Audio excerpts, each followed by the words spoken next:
Hola, ¿qué tal? ¿Cómo estás? Buenos días, tardes, noches, tengas dependiendo del horario en el que estés viendo este video. Mi nombre es Abraham Gómez. Como siempre, un gusto y un placer poder acompañarte en una clase más, en esta ocasión correspondiente a la asignatura Modelos de Formación Docente del séptimo cuatrimestre de la licenciatura en Pedagogía del mapa curricular de la Universidad CETEC.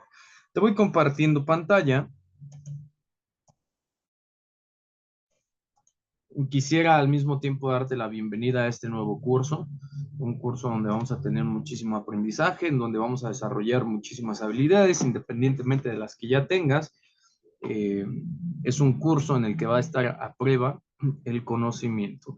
Mi nombre es Abraham Gómez García, soy licenciado en Pedagogía con especialidad en docencia universitaria y te voy a dejar mis números de contacto 55 66 98 0409 y el correo en el que nos podemos comunicar, por ahí aclarar dudas o entregas de trabajos de tarea, anótalo tareas.cetec.licenciaturas@hotmail.com. Ahí lo vamos a estar utilizando y vamos a poder trabajar un poquito más de manera en conjunto tú y yo. Pues bienvenido a este nuevo curso, bienvenida a este nuevo curso. Vamos a hablar un poco del contenido, de qué es lo que vamos a observar. Tenemos 4 temas, pero son temas bastante ricos en contenido. 4 unidades hemos desarrollado para poder llevar a cabo este curso. La primera de ellas es modernidad, escuela y pedagogía. Modernidad, escuela y pedagogía, que va a ser con los temas que vamos a iniciar. El movimiento de la escuela nueva, el cuestionamiento de la escuela, desde las experiencias libertarias hasta la propuesta desescolarizadora y la pedagogía crítica. De acuerdo a otros planes de estudio, de acuerdo a conceptos, a nombres de asignaturas, estamos entrando en un terreno de pedagogía comparada, en un terreno en donde vamos a observar y a visualizar muchísimos autores. Además de observar y visualizar muchísimos autores, también nos vamos a dar a la tarea de observar los tipos de escuela nueva. Entonces, aquí va a ser muy importante que durante las clases me vaya siguiendo con los apuntes, me vayas siguiendo con los datos importantes y que vayas tomando notas. Aquí solo no va a bastar solo el conocimiento que puedas generar a través de las clases, sino que vas a tener que investigar de manera autodidacta, es decir, por tu propia cuenta, algunos temas y necesitamos ya en séptimo cuatrimestre pues ver el contenido que tienen no los temas, sino los futuros o futuras pedagogas. Entonces te adelanto los temas por si los quieres ir leyendo, si los quieres revisar. Repito, número 1, unidad número 1, modernidad, escuela y pedagogía. Unidad número 2, el movimiento de la escuela nueva. Unidad número 3, el cuestionamiento de la escuela desde las experiencias libertarias hasta la propuesta desescolarizadora. Y unidad número 4, la pedagogía crítica. Sale no solamente es Paulo Freire, vamos a ver algunos autores más. Y con esto te estoy dando la bienvenida. Ojo, vámonos a la parte que a mí me gusta mucho, es en donde podemos observar qué es pues, el contenido específico de esta asignatura. Bueno, sí. Me voy a regresar tantito y te voy a dar el temario en general. ¿Para qué? Para que lo podamos contrastar de una mejor forma con el objetivo general. Y aquí es donde tú te agarras y empiezas a tomar nota.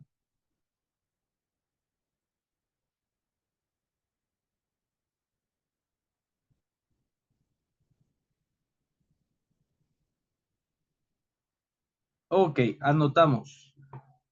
Primero, objetivo general. Al finalizar el curso, el alumno establecerá la relación conceptual y práctica.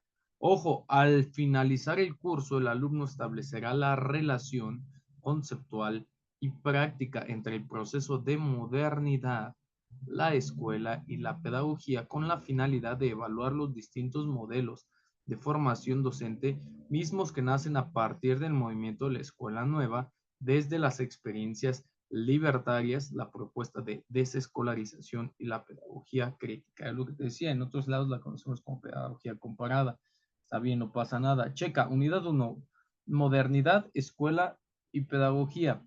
La educación en el marco de la modernidad, la pedagogía en el contexto moderno, disputas en torno a su estatuto epistemológico, tradiciones teóricas en la conformación del campo pedagógico, definiciones actuales de la pedagogía, aportes para el análisis de las teorías y prácticas pedagógicas contemporáneas, las categorías de Pierre Bourdieu, la perspectiva de campo y las propiedades que lo regulan, el campo intelectual y el campo científico, regularidades y especificidades de, pues, modernidad, escuela y pedagogía.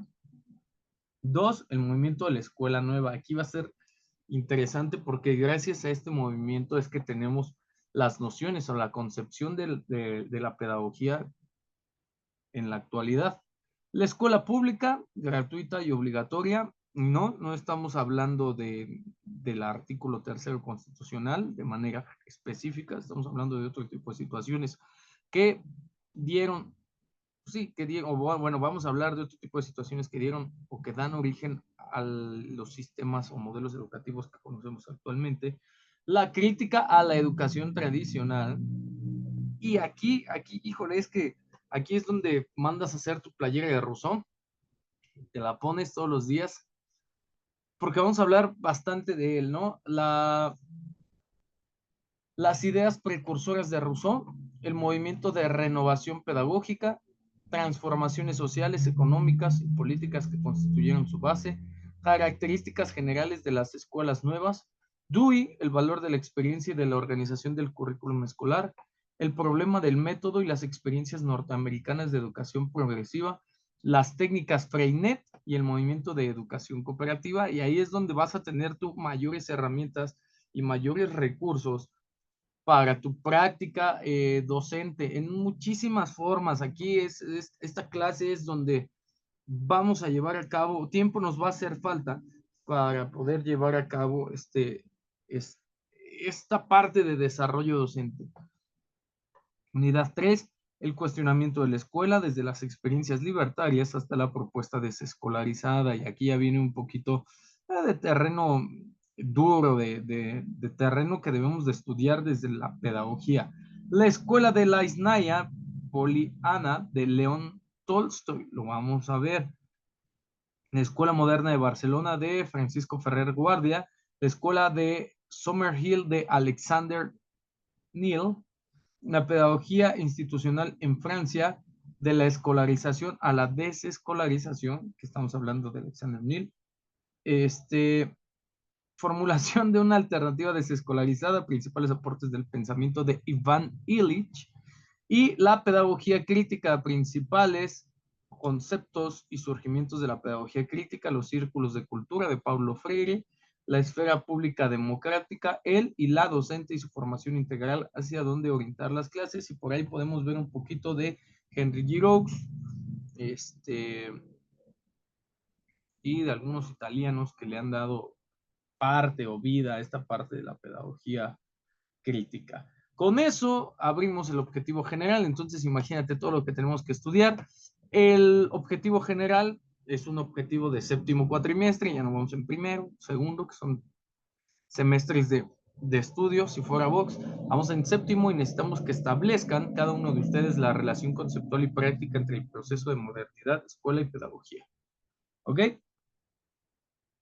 Entonces, acá va a ser importante lo siguiente. Reuniones son, el ID es 313-750-1015, la contraseña es ARB, Zoom no cambia, el horario que tenemos asignado para esta clase, damos segundos, modelos de formación docente es de 8:50 a 9:30, ¿ok? A esa hora nos vamos a conectar con esta asignatura para desarrollar ahora evaluación. Aquí es donde se viene lo interesante y ahorita en la clase en vivo lo vamos a platicar. 40% proyectos que se dividen en dos. Aquí quiero que pongas mucha atención. 40% el proyecto. El proyecto vale 40%, pero no es para que se entregue todo hasta el segundo parcial. Me tienes que entregar la mitad del proyecto, no un avance, la mitad del proyecto bien hecha, para que podamos mandar observaciones en el primer parcial y la segunda parte correctamente elaborada en el segundo parcial. ¿Ok? Así vamos a trabajar el proyecto. En cuanto al examen, 30% de su valor, dos exámenes, examen de primer parcial, examen de segundo parcial, y en esta ocasión, para esta asignatura, 30% de exposición, que son dos exposiciones. Acá no hay de que es que yo no me puedo conectar a las clases o es que yo no tengo tiempo. Acá vamos a calendarizar en la clase 1 los temas, quienes los van a exponer. Yo les voy a dar tema a todos y debemos de estudiar todos, absolutamente todo. El temario te lo voy a pasar yo al grupo de WhatsApp para que lo tengas y lo empieces a estudiar.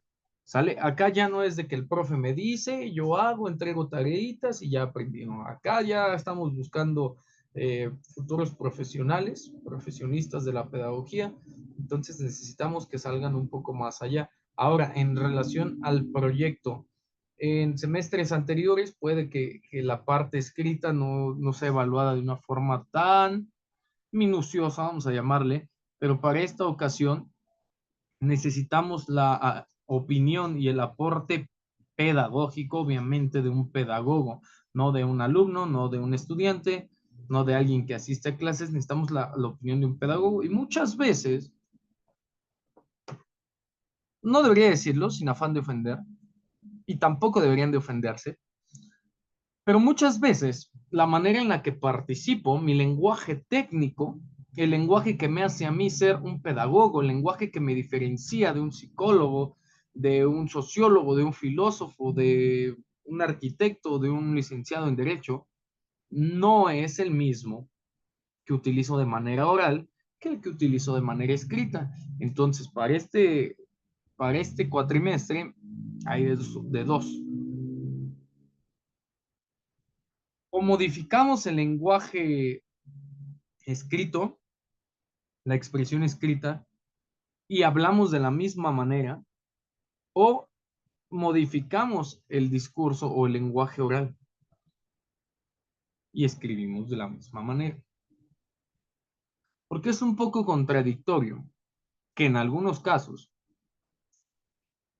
escriban odas a la pedagogía y en el momento de participar el lenguaje sea muy vulgar. Sí, esa es la palabra. O sea, no vulgar de corriente, de mal hablado, sino vulgar de cualquier persona que sea parte del vulgo. Recuerden que vulgo viene de pueblo, que cualquier, no de pueblo del sentido despectivo, sino de que cualquier persona habitante de una misma comunidad puede hablar y ya no es así. En el séptimo cuatrimestre ya no puede ser así. ¿Ok? ¿Por qué? Porque estamos próximos a egresar y a concluir estudios. Entonces, el lenguaje que nosotros debemos de utilizar tiene que ser el más apropiado para un licenciado en pedagogía. En este caso y para esta asignatura, la evaluación está sujeta al conocimiento. No basta con hacer el examen, no basta con contestar unas preguntas, no basta con entregar una exposición y un proyecto. Todos los días son una prueba para saber si puedo o no hacerme llamar licenciado en pedagogía, porque este es el sueño que todos tuvimos o que todos hemos tenido alguna vez en nuestras vidas. Para poder llegar y ostentar el título de licenciado en pedagogía, todos los que estudiamos nos ganamos a pulso eso con lecturas, con trabajos, con entregas, con trabajo y estudio, con trabajo, estudio y familia, con trabajo, estudio y familia e hijos. O sea, es complicado, es por eso que no todos llegan a esta parte. Entonces, aviso, dicen por ahí que sobre aviso no hay engaño, y dicen en el vulgo que el que avisa no es traidor. Entonces, en este cuatrimestre vamos a tener que leer mucho, vamos a tener que opinar mucho, vamos a tener que a encender las cámaras, no hay excepciones para nada. Si teníamos tiempo de conectarnos, es porque tenemos que participar. Ok, la otra, la exposición, es que yo no puedo, es que mi trabajo, es que se me dificulta, no se preocupen, gracias a la magia de las tecnologías de la información y de la comunicación, ustedes pueden tomar su celular, le ponen cámara, estudian su tema, lo desarrollan, lo graban, me lo envían, obviamente el día que les toca, programan sus calendarios. Fíjense, esta asignatura tiene mucho que ver con cómo las dificultades de algunos contextos hicieron que grandes pedagogos o que grandes personas o que personas ilustres dieran origen a nuevas formas de estudio. Entonces, pues yo creo que cualquier licenciado en pedagogía está a la par de estos personajes que vamos a estudiar y lo pueden hacer. ¿Sale? Para esta ocasión no hay pretextos de absolutamente nada, es séptimo cuatrimestre. ¿Sale? Estamos de concluir 7, 8 y 9 a 3, 12, año y medio, si lo quieren ver así. Tiempo muy largo y podemos trabajarlo de esta forma. Ok, entonces vámonos con la siguiente parte que es la clase número 1. Te doy la bienvenida a tu primer clase de la asignatura Modelos de Formación Docente. Vamos a iniciar, vamos a ver esta parte de la introducción, la bienvenida, cositas así, pero acuérdate que pues ya no arrancamos de cero. Podríamos decir que en el séptimo cuatrimestre estamos al 70% de nuestras habilidades docentes pedagógicas, capacitadoras, etcétera. Y vamos a iniciar con estos 4 temas: modernidad, escuela y pedagogía. La educación en el marco de la modernidad. Vamos a reestudiar un poco este periodo histórico al que nosotros conocemos o llamamos modernidad, cuáles son las bases, cómo se fueron dando, de qué manera fueron impactando. Vamos a ver qué es la pedagogía o qué representa la pedagogía en el contexto moderno, cuáles son las disputas en torno al estatuto epistemológico. ¿Ok? ¿Qué significa de acuerdo a la naturaleza de cada uno de estos la pedagogía? ¿Ok? ¿Por qué la pedagogía representa un reto? Porque es un acto sublime, porque representa ciertos valores de la educación, etcétera. Entonces nos vamos a arrancar. Bienvenido al mundo o bienvenida al mundo de la modernidad.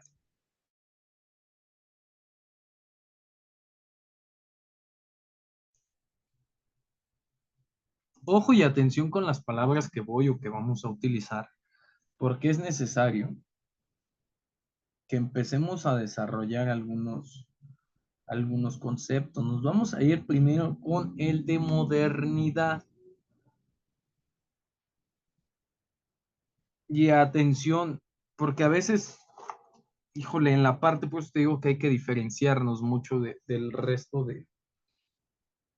de personas, incluso del resto de los universitarios, y no diferenciarnos, quizá la palabra está mal empleada, porque lo correcto es especializarnos en el tema o en la materia en la que nosotros como licenciados en pedagogía somos referentes, por decirlo de alguna forma. ¿Por qué si hablamos de la modernidad observamos una imagen de la Grecia antigua? Vamos dándole lectura y vamos platicando al respecto. La modernidad es un conjunto de procesos sociales e intelectuales. Ojo, te lo voy subrayando. ¿Okay? Ya sabes que aquí nos vamos, nos vamos paso a pasito. ¿Ok? Conjunto. Primero, la palabra importante es conjunto de qué. Ojo, procesos sociales e intelectuales. Mira nada más con las palabras que nos acabamos de encontrar. Procesos sociales e intelectuales que surgieron en Europa a partir del siglo XV, que estamos hablando de los años 1400. ¿Okay? Al comienzo del Renacimiento y que marcaron el fin de la Edad Media. Pregunta de examen. ¿Qué evento histórico marca el inicio de la modernidad? El fin de la Edad Media. Junto con el individualismo, el método científico y los cambios en el pensamiento, que priorizaron el principio de racionalidad, de dejar de ver a la Edad Media o a la Iglesia como una inquisición, es decir, como algo impuesto, y comenzar a pensar a partir de los procesos de razonamiento, se produjeron cambios políticos que modificaron profundamente las instituciones del Estado, así como la delimitación de las fronteras políticas y económicas. ¿Por qué? Porque la gente empezó a pensar. Y ojo con este evento que es uno, pero que en muchos estados, ciudades, estados, que ahorita vamos a ver también eso, han marcado el inicio de procesos de independencia, de términos de régimen, etcétera. Si bien los cambios de la modernidad se produjeron de manera paulatina, afectaron la vida social, el trabajo, el espacio habitado, las relaciones de poder y las experiencias estéticas. ¿Ok? Características de la modernidad. La modernidad surgió como fenómeno social e intelectual en Europa Occidental en el siglo XV. ¿Sale? Eso velo anotando. Ay, perdón. En el siglo XV. Coincidió con el comienzo de la Edad Moderna y se extendió posteriormente a la mayor parte del mundo. Ok, aquí para que te quites el concepto, la Edad Moderna es a partir del siglo XV. Estamos hablando de términos de más o menos del año 1490 y algo. Ok, ahí podemos situar autores, ahí podemos situar fenómenos sociales, políticos, conflictos de interés, etcétera, etcétera, etcétera. Okay. Este comienzo de la Edad Moderna se extendió posteriormente a la mayor parte del mundo, empezando por Europa. En términos intelectuales, la modernidad supuso el abandono de la ortodoxia religiosa en el modo de comprender el universo e intervenir en el mundo. Estamos hablando de la teoría teocentrista, ¿sí? Que Dios es el centro del universo. Esa fue la teoría que se rebatió, ¿sale? Se reemplazó por la razón, la lógica y el método científico. El énfasis puesto por la modernidad en el individuo crítico y racional se relacionó en el ámbito del pensamiento y el arte con el abandono del teocentrismo en favor del antropocentrismo, y es centrar el universo en el hombre, ¿no? En sus características, en sus errores, virtudes, en sus aciertos y en lo que el hombre podría o puede llegar a ser. ¿Sale? Ahí es donde empieza a trabajar la modernidad. Repito, la época moderna, estamos hablando del siglo XV, del año 1400 al 1490. ¿Ok? Dame 2 segundos.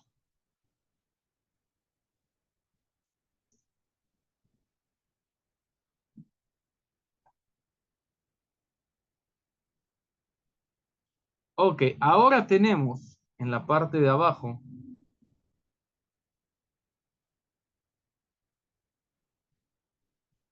Dos segunditos, ¿sí? Voy a poner algo para que te relajes. Ok, en términos políticos, la Edad Moderna supuso la conformación de estados-nación.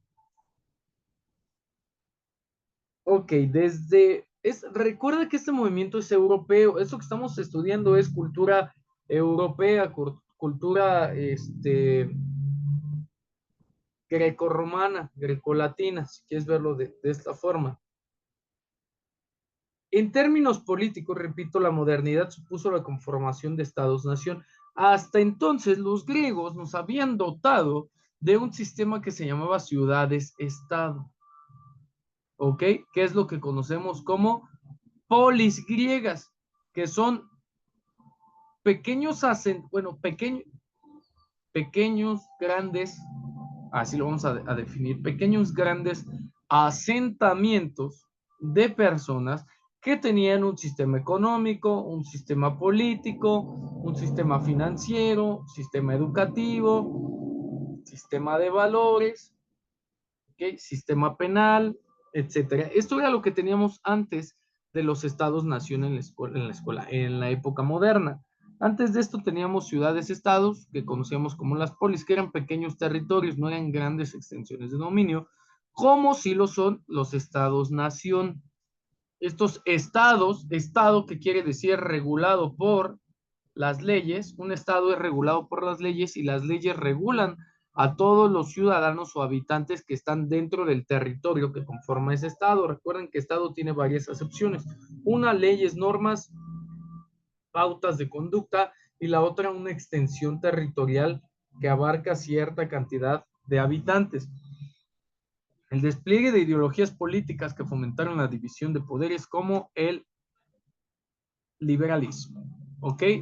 Por ahí empezamos. La modernidad se relacionó con la expansión transoceánica, las innovaciones en comunicación, transporte y el establecimiento de una economía mundial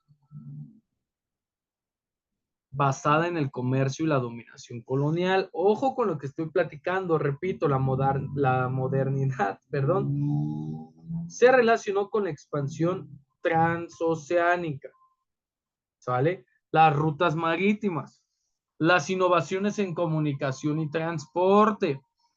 Ni siquiera estamos hablando del celular ahorita para que vean el impacto que tuvo el barco y las lanchas y los botes de vela y algunas situaciones de ese tipo. El establecimiento de una economía mundial donde se empezaron a dar cuenta que a medida que se iban expandiendo, existían otros territorios que también ya se estaban expandiendo, ¿no? Y que había que tener relación con ellos y que entre esos territorios pues a veces había necesidad de compartir, comprar o adquirir algunos recursos para poder desarrollar todo lo anterior, comercio, política, obtener mayores beneficios para el territorio, pero como las monedas no eran las mismas, los tipos de cambio, pues la economía mundial se basó en el comercio y en la dominación colonial, es decir, quién imponía sus creencias, su cultura, su economía a los otros territorios. Este proceso impulsó el desarrollo de una sociedad industrializada, ¿okay? En cuyas ciudades se plasmaron las desigualdades sociales del capitalismo, especialmente a partir del siglo XIX, que estamos hablando de los años 1800. Los fundamentos intelectuales de la modernidad fueron puestos en discusión a partir de mediados del siglo XX, 1950, por ahí, por el movimiento conocido como postmodernismo. Y ojo, porque existe una frase que te voy a dejar que estudies, que si me dices de quién es, te voy a regalar un punto extra, que dice que la época moderna murió o terminó en el Holocausto. ¿Ok? Eso te lo voy a dejar para que estudies. Ahora, continuando con la modernidad, porque a ver, ya hablamos mucho del contexto histórico, vamos a sumergirnos realmente en qué fue la modernidad. ¿Ok? ¿De qué nos sirve la modernidad? ¿De qué trataba la modernidad? Ya hablamos que es dejar de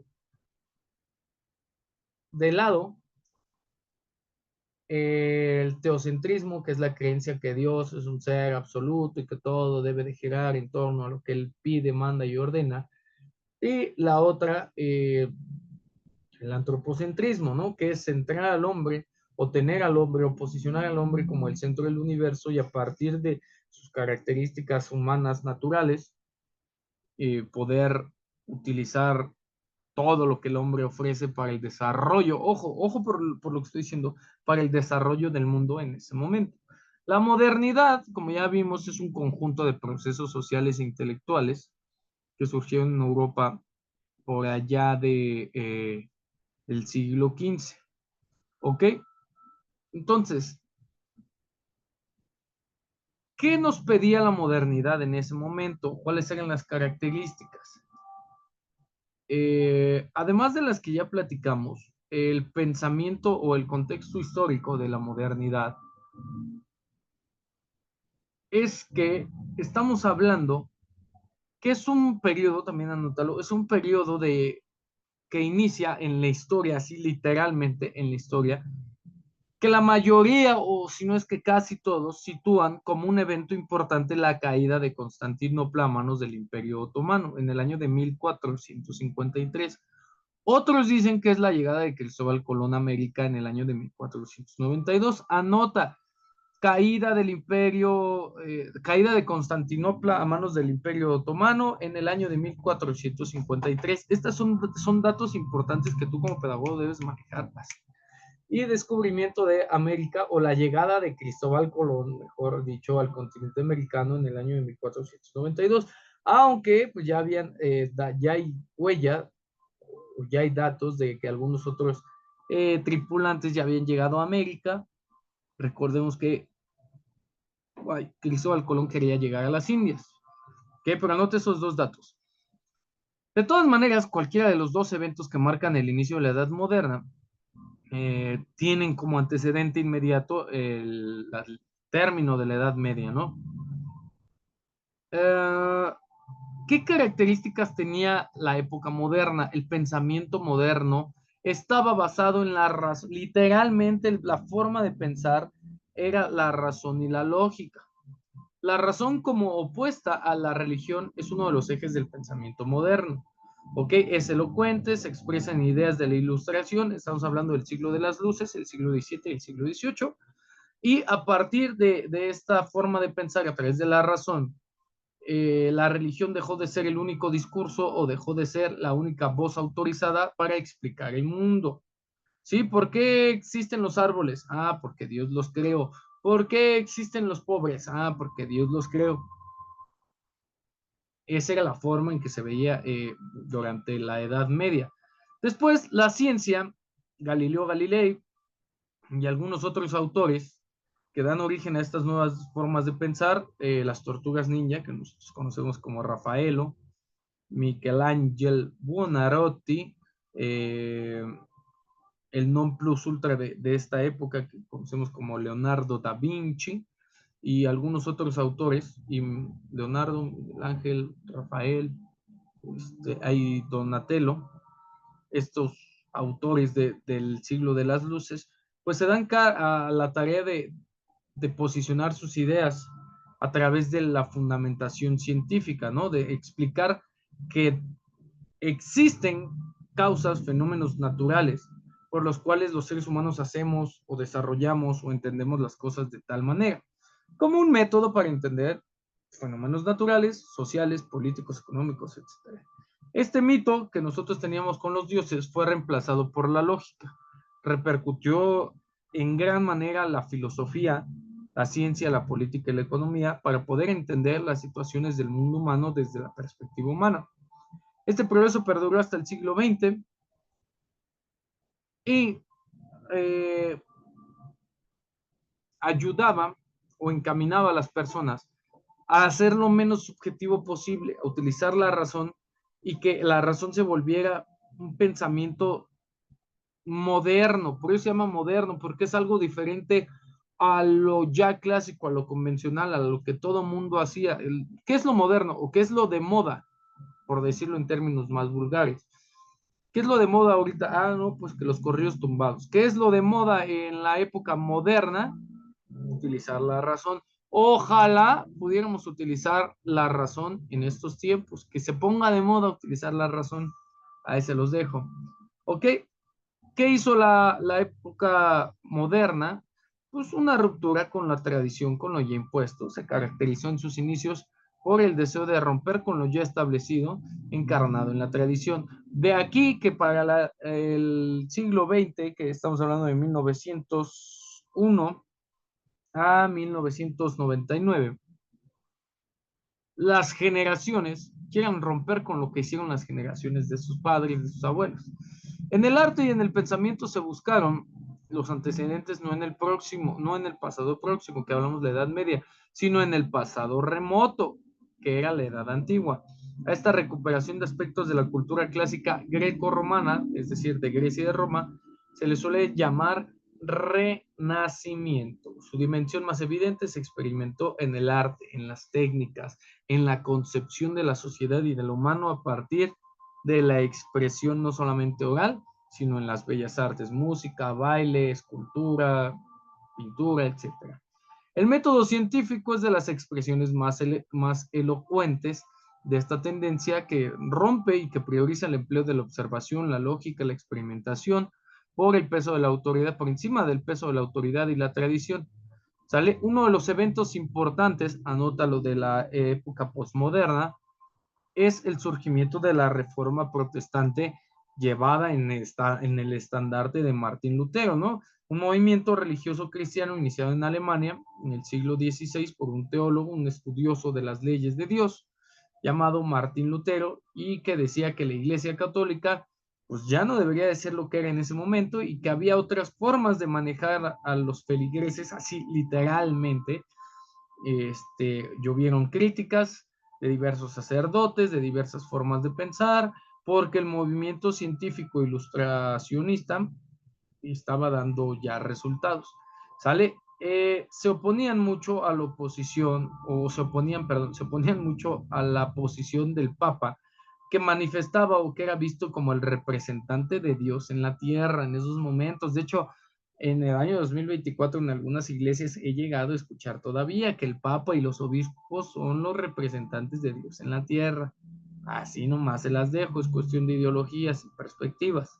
¿Sale? La Iglesia Católica se vio dividida por estas críticas y también por las críticas que hasta la fecha la siguen persiguiendo, ¿no? Que es la corrupción, que es el violentar los derechos humanos, la venta de indulgencias y sobre todo porque muchos sacerdotes o clérigos de aquel momento se daban cuenta que el poder era para unos cuantos y querían acceder a ese poder como cualquier movimiento político, social y de relaciones de poder para ese momento, pues ya no era justo. Hasta que hay un problema, todo empieza a cambiar, ¿no? En este movimiento de la reforma se proponía un retorno al cristianismo primitivo, que la salvación dependía exclusivamente de la fe y el arrepentimiento personal y que no había por qué ir a dejar limosnas o dádivas a las personas que habían elegido tomar el camino de la fe a partir de los preceptos de Jesucristo. Para esto te voy a dejar como dato interesante aquí en la clase que investigues, porque te voy a dejar un video, a ti te voy a dejar de tarea que investigues por tu cuenta, pero te voy a dejar un video de apoyo sobre el Concilio de Trento y el Concilio de Nicea, para que los estudies, para que tengas un poquito más claro esta parte de la historia que a mí en especial me apasiona. Ok, hablamos de la organización política en Estados-Nación, ok, que ya decíamos, de aquí para acá va a ser México, de aquí para acá Inglaterra, Estados Unidos, Francia, ok, un gobierno centralizado, una población constante, donde enterrar a los miembros de tu estado, a qué tienen derechos, a qué tienen obligaciones, responsabilidades, etcétera. ¿Ok? Porque veníamos del feudalismo, del señor feudal era el que tenía los territorios, decía, los reyes, los monarcas, etcétera, etcétera. Ya hablamos de una división de poderes, ¿ok? La forma de gobierno de las monarquías tenía como un único gobernante al rey, en quien se centraba todo el poder, y la modernidad introdujo la división de poderes en el seno del Estado. Recordemos que en la época de Grecia y de Roma estaba el César y estaban los senadores. En el caso de Grecia, se tenía un poco más de participación, por ejemplo, en Grecia de las mujeres. Entonces, pues la división de los poderes, pues normalmente, como la conocemos en muchos estados, es el poder ejecutivo, el poder legislativo y el poder judicial. ¿Ok? Que son tres formas de protección al Estado. En otras. Pues sí, en otras palabras, vamos a decirlo así, ¿no? La economía moderna, pues tuvo que ver también con la base del oro, que el descubrimiento de Europa a América trajo, pues, poblaciones que para ellos eran autóctonas, que en este caso eran civiles desarrollados de una manera, y el nacimiento de la sociedad industrial, de estilos de economía, de producción en serie o en masas, para el desarrollo de las naciones-estado. ¿Sale? Obviamente todo esto trajo como consecuencia sociedades desiguales que a la postre se fueron deteriorando. Estas son algunas de las características de la modernidad.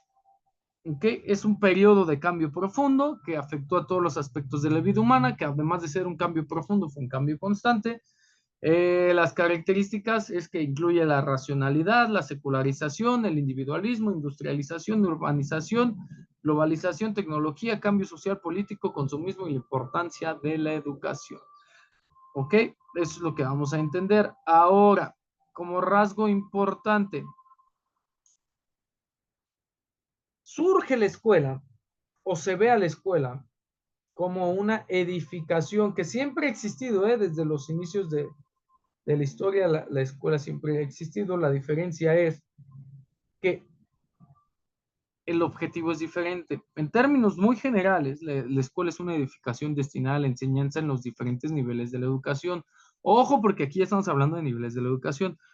Podría ser de carácter público o privado, como siempre ha sido a lo largo de la historia, y las características que podemos encontrar en la modernidad o a partir de la modernidad en las escuelas, de la modernidad en las escuelas es formación integral, maestros con vocación, vocare, llamado a ser, vocablo latino, formación social, artística, deportiva, involucramiento de los alumnos en la gestión, atención activa, colaboración entre la escuela y los padres, integración tecnológica desde la modernidad a la posmodernidad que estamos viendo, la contemporaneidad y la posmodernidad que estamos viviendo el día de hoy siempre ha sido así. ¿De qué otra manera podemos visualizar a la escuela como una institución educativa donde se enseña y se aprende? Está compuesta por un conjunto de profesores y alumnos, puede ser público o privada, puede referirse al edificio o local donde se encuentra esta institución o la enseñanza que se imparte o se adquiere en ella.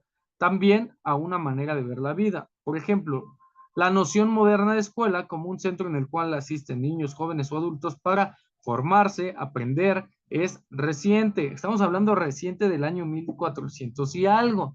En tiempos antiguos, la transmisión de saberes y oficios solía ser un asunto familiar, donde los padres enseñaban a sus hijos el oficio que ejecutarían durante el resto de sus vidas. Sin embargo, en algunas culturas religiosas antiguas como la India, la hebrea, se fomentaba el aprendizaje ritual. En la actualidad, la escuela es fundamental para la educación formal y la socialización de las nuevas, ahí le puse nuevas generaciones, las nuevas generaciones. ¿Ok? Ahora, ¿qué tiene que ver la pedagogía en todo esto? La pedagogía es la ciencia. Ojo con lo que voy a decir porque antes de que me empiecen a matar, es una pregunta que se hace en la licenciatura en pedagogía y que no todos llegan de acuerdo a ella. ¿Ok? Ya es la siguiente.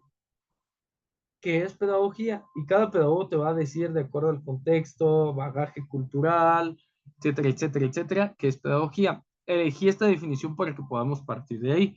La pedagogía es la ciencia que estudia la educación. El objeto principal de estudio es la educación como un fenómeno sociocultural, por lo que existen conocimientos de otras ciencias que ayudan a comprender el concepto de educación, como por ejemplo historia, psicología, sociología y política.